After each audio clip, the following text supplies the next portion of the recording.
whatever it is that you love, comic nerds, all that.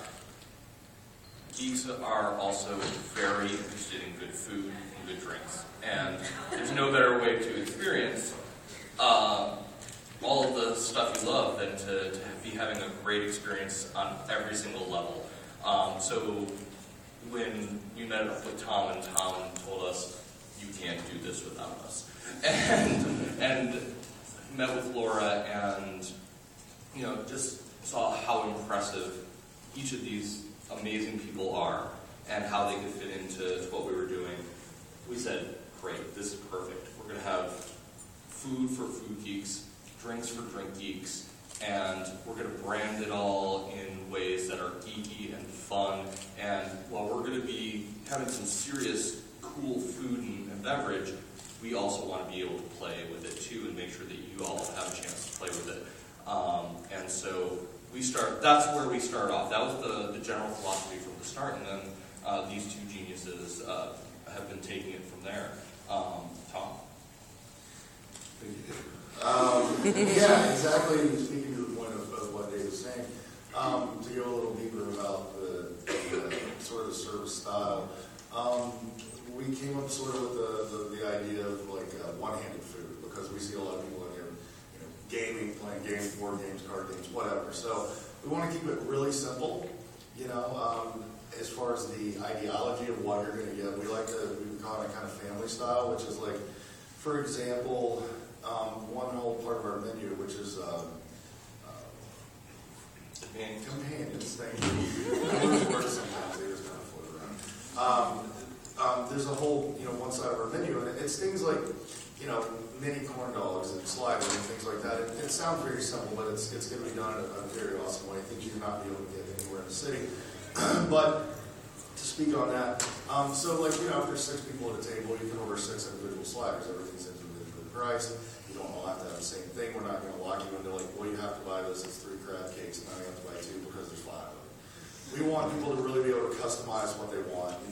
It's elevated bar food, to use a much overused phrase, but it's common and people understand it. So that's one part of it. And then we're going to have sort of like, don't quote me on small plates, but things like that we're encouraging sharing as well. So our entire menu is really based around communal feeling, situation, kind of family style atmosphere where, it's very casual, but, it's going to be a really great food experience, I think. So, lots of drinks. Drinking drinks. So the drink program, the bar program, is very geeky, nerdy in specifically 2 ways. So the first way is actually, the most obvious way, that the cocktail menus are named after, different doctors or different video games or, that sort of lore. The other side is that we want to bring in as much product that is interesting and weird as we can. So, like I just did a Compass Box Scotch tasting at noon the other day, which was day drinking. Yeah. But bringing in product that's not quite as run-of-the-mill as you would find in other bars. Focusing on that sort of thing, Compass Box specifically being very, very delicate and interesting Scotch, like cool blends, and very mindful as they craft it. Really, really like it. And then I'm lucky enough sometimes to find products that are a combination of the two. Like, I found a gin called River Rose, right? Oh. And so I was like, oh, I hope it's delicious. I hope it's delicious. And it is so delicious. So it is so good, like rosy and lavender, and then you have like a bit of juniper coming in. Oh, it's so good. So that, makes me all tingly because it means I can do a lot with it. Not only that, but it sits on our shelf looking awesome, and someone can sit down and go, that's cool. I get that joke.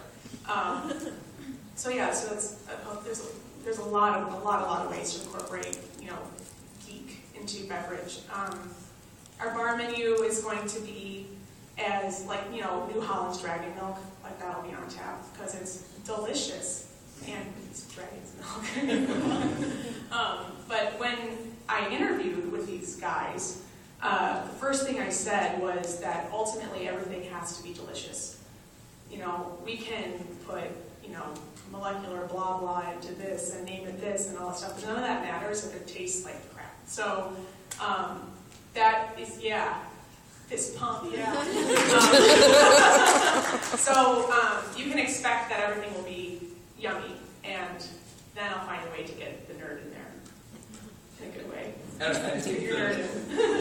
I think some of the really brilliant stuff too comes in where these things start to overlap too. When we start talking about, where Laura's doing some really cool stuff with the bar program, and then mentions something to Tom, and Tom goes, I totally need to use that if there's a dish I'm thinking about, and that's happened, at least a dozen times this week at least. So, I mean, there's a lot of collaboration.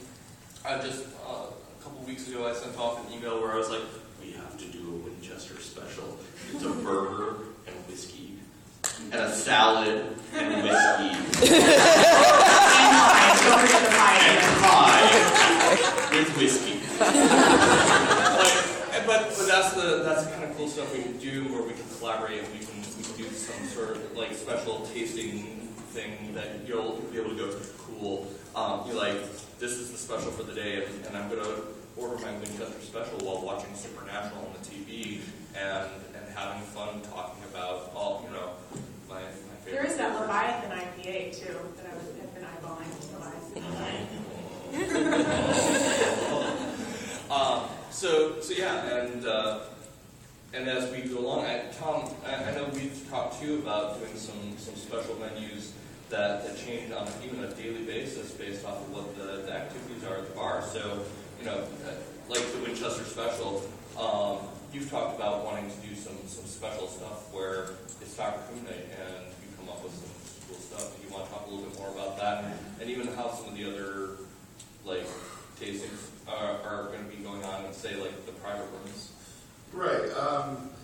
If we're doing nothing other than something that's definitely thematic. So yeah, speaking of, if it's trilogy night or something, then we're going to have Han Solo something frozen in liquid nitrogen. I mean, things like that. And we're really going to kind of get deep with it, and geeky, dorky, but thematic for sure. And also, to speak about what Dave said as well, we're going to have, the menu I was talking about earlier, that's, kind of the bar menu. But we have 3 private dining rooms upstairs. And those are going to be mainly what we're going to try to focus on, like prefix menus, multi-course menus, so you can have a little bit more upscale experience as well. I think those menus can be modified based on, what the guests want, what the party wants. Also, yes, there will be frozen things and bubbles and vapor and all sorts of stuff, because it is a Geek Bar. We have to be scientific. Another thing, speaking on that as well, is like Laura said, you can do whatever you want to. You can throw it into space, let it rain back down. But if it doesn't taste good, it's worthless. So what we want to do is, Chicago's great for restaurants that do all those sorts of things. We don't want to focus on that sort of stuff, but it's definitely innate to sort of what we're doing and the scientific element of what we're contriving here. And Laura and I talked about science. Doing, instead of like having a block of time and spending a lot of money, sitting somewhere and having food that's based on that sort of thing, having like a 3-course menu that you can have really funky experimental things paired with drinks. So it's like you have a small version of something that, is really cool and fun, and geeky and sciencey, but not to focus on that, because we want to be able to give many different levels of service. You have the appetizers, you have our shareables menu, you have the private dining rooms. Also, we're going to have 2 private rooms downstairs, which are going to be a lot more mellow. And we haven't nailed down exactly the menus that are going to kind of go with that. But we're thinking something like your mom's basement, maybe like a grilled cheese tasting, or, it's different homemade peanut butter jelly kind of things. But those will be very mellow. And Dave can talk more about what those rooms are going to be, sort of themed on things that you can do down there. But yeah, we want to give people, you want to come in and have a mellow little snack and drinks, that's cool. You want to take it a little further, that's cool. You want to take it a little further, then that's great too. So we want to have a little something for everyone, and we want to stick with, the promise of what we are trying to represent and create, and we just